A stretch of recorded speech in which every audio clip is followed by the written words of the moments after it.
उदारता का फल। एक बार एक गांव में एक गरीब किसान रहता था।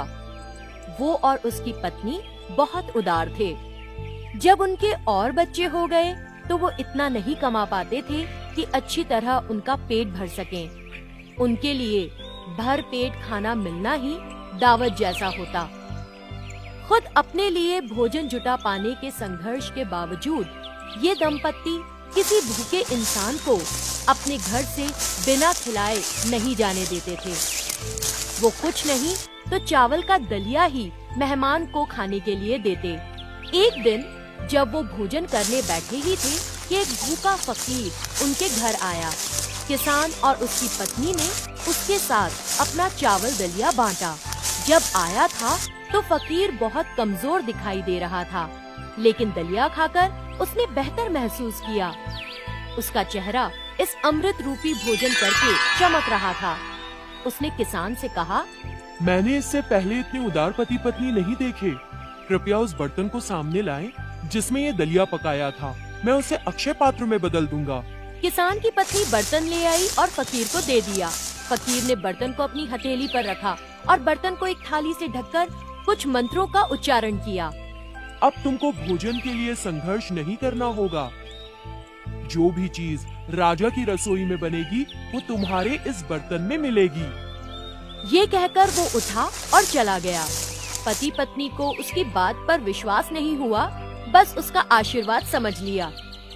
जब किसान की पत्नी ने दलिया बनाना चाहा और बर्तन पर से थाली को हटाया तो उसने बर्तन को लजीज खानों से भरा पाया, जिनसे बहुत अच्छी सुगंध आ रही थी। पेट भर खा लेने के बाद भी बर्तन में खाना खत्म ही नहीं हो रहा था। इस खाने का स्वाद राजा की रसोई जैसा था।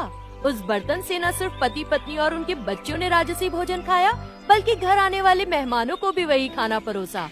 घर पर जो भी मेहमान आता उससे किसान कहता, महोदय, कृपया परोसा गया खाना ग्रहण करें, लेकिन इसके बारे में कुछ पूछे ना। इसी तरह वो सबसे प्रार्थना करता। जिन भी लोगों ने उसके घर खाना खाया और बाहर गए, सबने यही कहा, किसान के घर परोसा गया भोजन सबसे स्वादिष्ट था। ऐसा खाना तो बस राजा के यहाँ ही मिलता है। जब भी किसान के घर में बर्तन के अंदर खाना आता, राजा की रसोई में खाना कम हो जाता। इस बात को राजा के महल की रसोई में खाना पकाने वाले ने पकड़ा। राजा के परिवार के लिए जितना खाना पूरा हो जाए, उससे ज्यादा बनाने के बाद भी खाने की चीजें कम पड़ जा रही थीं। जब रसोइया पूरा भरा बर्तन हलवा बनाता और ढक्कन बंद करता, परोसते समय वो कम निकलता।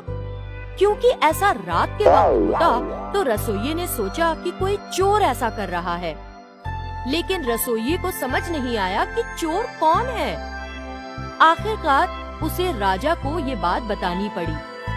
पहले तो राजा ने उसकी बात पर भरोसा नहीं किया, लेकिन बाद में राजा ने भी देखा कि बर्तनों में खाना कम हो जाता है। राजा ने ये मसला मंत्री से बताया। मंत्री ने भी खुद अपनी आंखों से खाने की मात्रा को कम होते देखा। ये रहस्य राजा के महल की दीवारों में नहीं रह पाया। गांव में सबको पता चल गया कि कोई राजा के महल से खाना चोरी कर रहा है, और साथ ही ये बात भी सबके कानों में पड़ी कि किसान के घर राजसी भोजन बनता है जो सबको खाने को मिलता है। दोनों बातें आपस में कुछ यूं जुड़ी कि कुछ लोगों को शक हुआ कि जो खाना राजा के घर से गायब हो रहा है, वही किसान के घर मिल रहा है।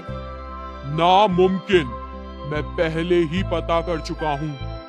ये किसान गांव के बाहर एक झोपड़ी में रहता है। वो बहुत गरीब है, लेकिन सब कहते हैं कि वो ईश्वर समान है। क्या वो हमारे महल में सिर्फ खाना चुराने आएगा? ये कैसे हो सकता है? जो महल में दाखिल हो सकता है, वो ढेर सारी बहुमूल्य चीजें चुराकर अपना जीवन आराम से जिएगा।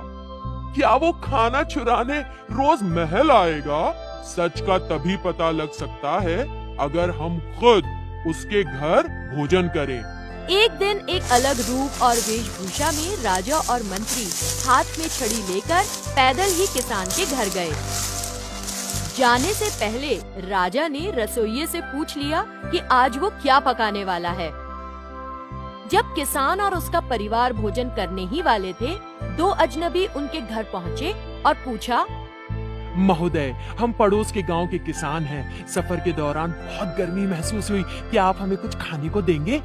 किसान ने बड़ी प्रसन्नता से उनका स्वागत किया। उसने अपनी पत्नी से पत्तल लगाकर खाना परोसने को कहा। महोदय, जो भी परोसा है खाइए, बस मुझसे इसके बारे में कुछ पूछिएगा नहीं। जब पत्नी ने खाना परोसा, राजा और मंत्री जान गए कि ये तो महल के रसोई में पके पकवान ही हैं। वो तो खाना खाने नहीं आए थे।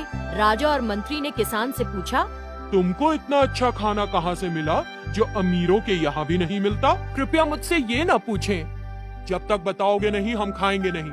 और कोई उपाय न होने पर किसान ने राजा को सब कुछ बता दिया। उसकी बात सुनकर राजा क्रोधित हो गया। वो एकदम से खड़ा हुआ और अपनी छड़ी से उस बर्तन को तोड़ दिया और फिर बिना कुछ कहे राजा अपने मंत्री के साथ वहाँ से चला गया। किसान की पत्नी टूटे बर्तन को पकड़कर रोने लगी। मत रो, आखिर कब तक हम राजसी भोजन खा सकते थे? आज से स्वादिष्ट खाना नहीं होगा, पर चावल दलिया तो होगा ना। ऐसा समझाकर किसान ने अपनी पत्नी को चुप कराया। किसान का बर्तन तोड़कर राजा और मंत्री वापस महल पहुँचे। उन्हें वहाँ खाने के लिए कुछ नहीं मिला। उन्होंने इसकी वजह रसोइये से पूछी। महाराज, खाने की चीजें चूल्हे पर चढ़े बर्तनों से गायब होती जा रही हैं। देखिए, बर्तन बाहर से कैसे काले हैं, लेकिन अंदर एकदम चमकदार साफ। राजा ने किसान के घर भी खाना नहीं खाया था। मंत्री ने अपने घर से राजा और उसके परिवार के लिए खाना भिजवाया। जैसे ही पकवान राजा के महल पहुँचे, गायब हो गए। राजा को तब समझ आया कि किसान के परिवार के साथ बुरा करने की वजह से उसे भूखा रहना पड़ रहा है। एक बार फिर राजा मंत्री के साथ किसान के घर गया और हाथ जोड़कर बोला, मैंने तुम्हारे साथ बुरा व्यवहार किया, मुझे माफ कर दो। बर्तन के बदले में मैं तुम्हें खेती के लिए कुछ जमीन दे दूंगा और आज से हमारी रसोई तुम्हारी है। हर दिन महल में जो भी पकेगा उसका आधा मैं तुम्हारे घर भिजवा दूंगा। मुझे और मेरे परिवार को भूखा मारकर तुम्हें क्या मिलेगा? किसान स्तब्ध रह गया और बोला, महाराज, मैंने आपके साथ कुछ नहीं किया।